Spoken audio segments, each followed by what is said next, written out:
Yo les gars, moi c'est Thomas et si vous me retrouvez aujourd'hui sur cette vidéo, c'est tout simplement parce que j'ai décidé de sauter le pas et de commencer à documenter ma perte de poids en vidéo pour tout simplement garder une trace de tout ça en vrai. Et bon bah pas d'intro, hein, on rentre dans le vif du sujet, on y va. Euh, le début, le point de départ, j'ai commencé à 151,7 kilos. Mais avant de détailler tout le processus, mon programme, etc., je vais vous expliquer quand même comment j'en suis arrivé là. Euh, comment j'en suis arrivé là. Quand j'y pense, c'est quand même c'est de la folie. On va dire que j'ai des sortes de périodes où je vais pas forcément être bien. Et pendant ces périodes, je vais avoir tendance à beaucoup manger, mais genre vraiment beaucoup manger, des grosses quantités, des gros plats, beaucoup d'huile, et je vais pas forcément faire attention à mon alimentation. Et à côté de ce phénomène où justement je vais beaucoup manger, je ne sors plus du tout de chez moi, je reste enfermé et je suis vraiment pas bien. Et c'est un cycle où je me vois tomber petit à petit, mais je ne peux rien faire pour l'arrêter. C'est juste fatal. Je tombe et plusieurs mois plus tard, je me réveille et je me dis oula, mais qu'est-ce qui s'est passé? Et c'est pour ça qu'actuellement, du coup, je suis en perte de poids. Donc, j'ai décidé le 15 mai de recommencer un programme alimentaire. Euh, Justement, le fait de ne pas sortir de chez moi, ça me bloque, ça m'empêche de faire d'autres choses et ça me génère une peur en fait de sortir au final. Le fait de rester enfermé me génère une peur de sortir, de voir l'extérieur, la peur aussi qu'on me voit. Et donc ça a été très difficile pour moi au début de me remettre dans ce processus de perte de poids et de surveiller mon alimentation. Donc un jour j'ai eu un déclic, voilà, j'en avais marre de me voir tomber petit à petit. Et je pense que personne ne mérite de vivre de cette manière-là. Je trouve il n'y a rien de bon à avoir dans l'obésité ou même simplement dans le fait que ça ait un impact négatif sur la santé mentale et à côté d'autres choses évidemment. Et du coup, voilà, j'ai eu ce déclic-là et j'ai simplement mis mes baskets, j'ai commencé à marcher.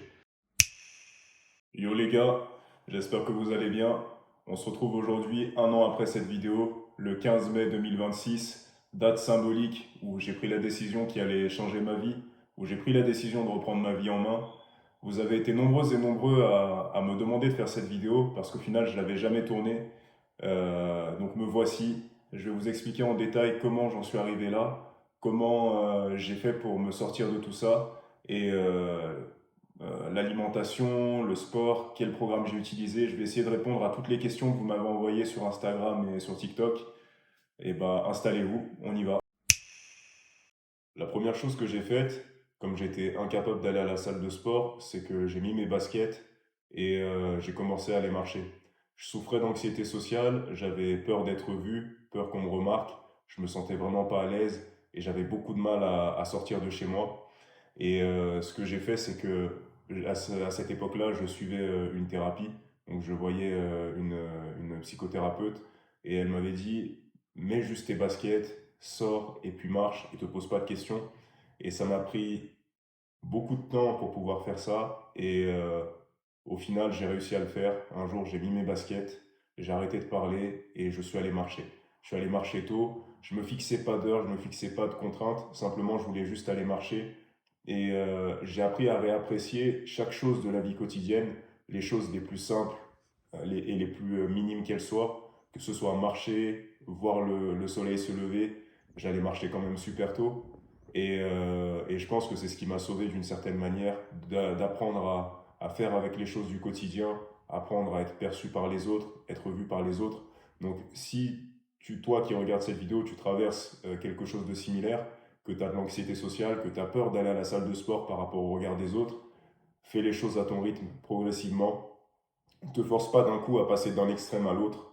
Et tu verras que tout va bien se passer et qu'au final, personne ne te regarde tant que ça. Chacun fait sa vie et chacun est là pour s'entraîner et on va pas forcément te regarder ou t'oppresser. Après avoir marché pendant quelques semaines, je dirais presque même un mois, je me suis senti à l'aise et par le fait d'être vu et de retourner à la salle de sport. Donc j'ai pris le premier programme qui m'est tombé sous la main. C'était le PPL de MyProtein, donc c'est Push Pull Legs. Et le programme, il était assez bien structuré. Je faisais 3 séances de musculation par semaine avec 2 séances de cardio. Donc je faisais de la marche en pente sur le tapis, enfin incliné. Et en parallèle, ce que je faisais, c'est que je marchais 10 000 pas par jour, donc 8 à 10 000 pas par jour tous les jours. Sur la marche, je ne me mettais pas de jour de repos, il fallait vraiment que je me force à sortir tous les jours. Ça, c'est plus lié, c'est pas lié à un objectif physique, là, c'est plus lié à un objectif mental et psychologique. Il fallait que je me force à sortir tous les jours, à voir le soleil et à avoir du contact humain, avoir des contacts avec les autres pour aller mieux par la suite. Donc, c'est ce que j'ai fait et j'ai utilisé ce programme pendant 6 mois. Ce programme m'a permis de perdre mes 30 premiers kilos. Donc, comme je vous l'ai dit au début, je faisais 3 séances et après, par la suite, je suis passé à 5 séances. Et progressivement, j'ai modulé ce programme par rapport à mes points faibles. J'ai vu que j'avais des points forts sur les bras et sur les épaules. Donc j'ai réduit un petit peu et j'ai travaillé là où j'avais des points faibles. Donc j'ai mis 2 séances sur les jambes que je faisais impérativement, une séance quadriceps et une séance sur les ischios.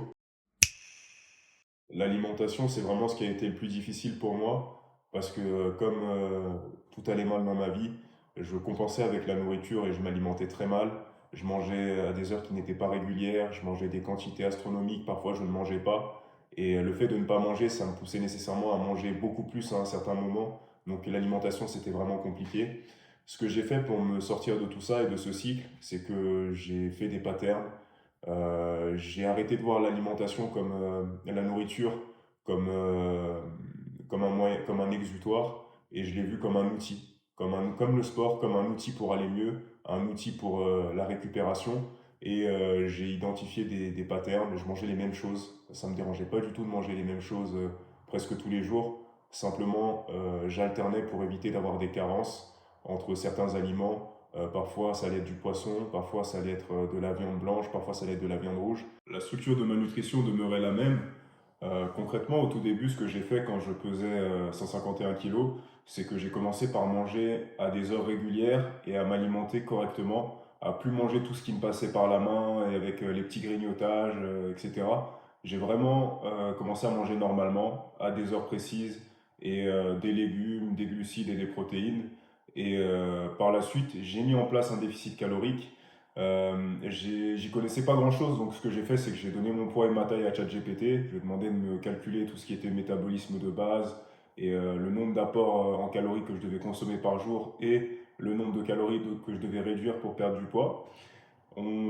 D'après ce qu'il disait, il fallait que je mange 2700 calories, mais manger 2700 calories pour moi, je trouvais ça vraiment euh, manger 2700 calories avec de la malbouffe, ça va très vite. Mais manger 2700 calories avec de la nourriture saine, en respectant tes macros, le volume de ce qu'on mange, il change. Il change drastiquement et c'est lourd de manger autant de calories. Enfin, moi, pour moi, c'est comme ça que je le voyais. Donc, ce que j'ai fait, c'est qu'au départ, je consommais 2500 calories. Ensuite, je suis descendu progressivement. J'enlevais 100 à 150 calories par semaine, enfin, le déficit. Soit je mangeais un peu moins, soit je m'entraînais un peu plus. Et après, par la suite, je suis resté à 2300 calories pendant plusieurs mois. Et aujourd'hui, là, je tourne à 2100 calories. Pour les plats, vous avez été nombreux et nombreux à me demander ce que je consommais. Euh, j'ai décidé de garder une alimentation qui me plaisait. Je voulais pas perdre du poids en souffrant dans mon alimentation, même si d'une certaine manière il faut quand même se restreindre et faire attention. Je voulais garder dans cette alimentation de sèche, de perte de gras, de la cuisine afro-caribéenne, de la cuisine asiatique. Donc ce que je faisais, c'est que la semaine j'avais un pattern, je mangeais toujours les mêmes aliments, blanc de poulet, saumon, steak haché 5%, poisson maigre également, patates douces et riz. J'avais exclu tout ce qui était les pâtes, enfin j'avais exclu les pâtes parce que moi je les digère très mal, donc ce que j'avais fait c'est que je les remplaçais par des nouilles de riz ou par du konjac. Et au niveau de l'alimentation, du coup, la semaine, je mangeais les mêmes plats, donc c'était toujours blanc de poulet avec des légumes et des patates douces, etc. Et le week-end, je me permettais un plat, c'était pas des cheat meals, c'était un plat que je cuisinais moi-même, parce que j'adore cuisiner. Je faisais des ramen, des nouilles udon sautés avec du blanc de poulet, avec du bœuf, plein de petits plats comme ça que je me faisais le week-end. Et aussi, je récupérais les macros du matin, parce que ça, par contre, le matin, je mange toujours la même chose. 2 œufs, du skyr, des flocons d'avoine et des fruits rouges. Et je récupérais cette recette-là du matin pour le week-end, pour me faire mes pancakes protéinés du week-end. Je vous mettrai des images et la recette sur l'écran. Mais du coup, oui, je mangeais essentiellement la même chose. Le conseil que je vous donnerais pour la perte de poids, c'est vraiment de ne pas vous prendre la tête sur l'alimentation, c'est-à-dire de préparer à l'avance. Si vous travaillez ou que vous êtes étudiant, faites du meal prep. Préparez à l'avance le dimanche vos plats ou faites des menus pour être sûr de savoir ce que vous allez manger et de ne pas trop réfléchir.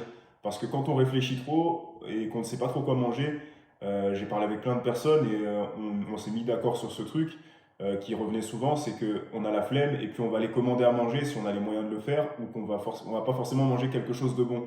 Donc, déchargez-vous de ce poids-là, identifiez ce que vous pouvez manger à l'avance, faites des menus, comme ça vous n'avez pas besoin de réfléchir à ce que vous allez manger et ça vous évite de manger n'importe quoi.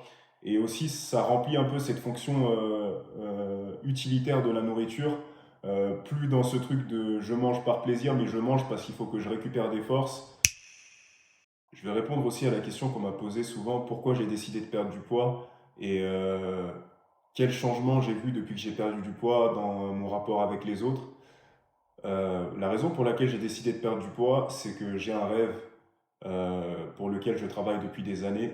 Malheureusement, j'ai eu des soucis de santé qui m'ont restreint, qui m'ont poussé à rester enfermé pendant plusieurs mois, voire presque un an chez moi, qui m'a fait prendre énormément de poids. J'ai vu ma vie en suspens et malheureusement, quand on a ces périodes où on n'est pas forcément bien, le monde ne s'arrête pas de tourner. La vie suit son cours et même si la nôtre elle est sur temps de pause, le monde continue de tourner et nous on est juste statique. Et si j'ai décidé de perdre du poids, c'était même pas forcément juste par rapport au physique ou me trouver beau ou quoi que ce soit, mais c'était plus par rapport à mon rêve, par rapport à l'objectif pour lequel je travaille depuis maintenant 5 ans. Là, j'atteins la fin de mon master. Un de mes rêves, du coup, c'est de porter la robe et de devenir avocat. Je sais que dans le monde du travail, et l'obésité, c'est quelque chose qui est très mal perçu. C'est quelque chose qu'on va voir comme un handicap. On va avoir moins de facilité à faire confiance à une personne qui est en surpoids ou en obésité.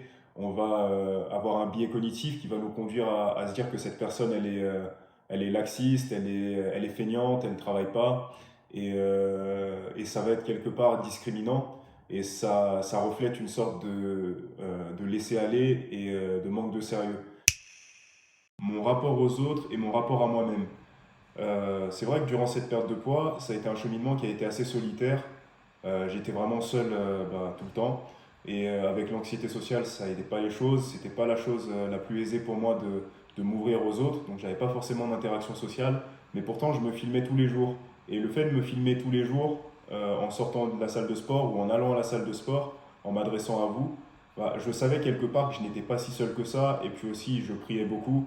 Dans tout ce cheminement, bah, je rendais grâce à Dieu pour chaque petite étape. Le fait de pouvoir marcher dehors quand il fait jour, quand il y a du monde, le fait de pouvoir me balader au parc de la Tête d'Or, de voir du monde même si j'interagissais avec personne, ça m'a fait beaucoup de bien.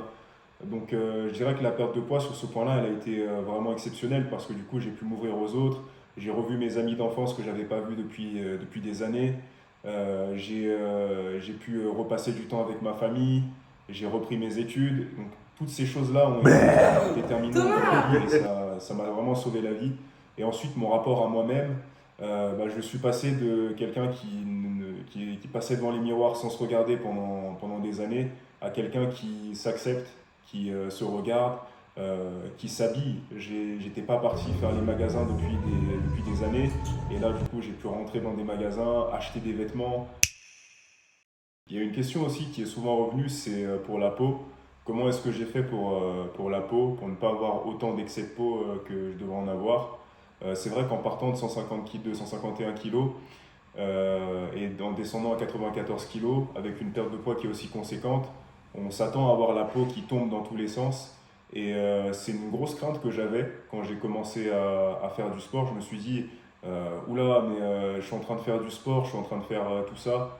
Je vais nécessairement avoir un meilleur physique à un moment, mais même quand j'aurai le physique que je souhaite, bah, je ne serai même pas satisfait de ce physique vu que j'aurai de la peau qui tombe dans tous les sens. Et du coup, j'ai essayé de limiter la casse. Je me suis pas mal renseigné. J'ai évité de faire une perte de poids trop agressive, de faire un déficit trop agressif. J'ai perdu progressivement du poids tout en gardant la musculation et le cardio. Il n'y a eu aucune période où j'ai fait juste du cardio ou juste de la musculation. J'ai couplé la musculation et le cardio et un déficit calorique modéré.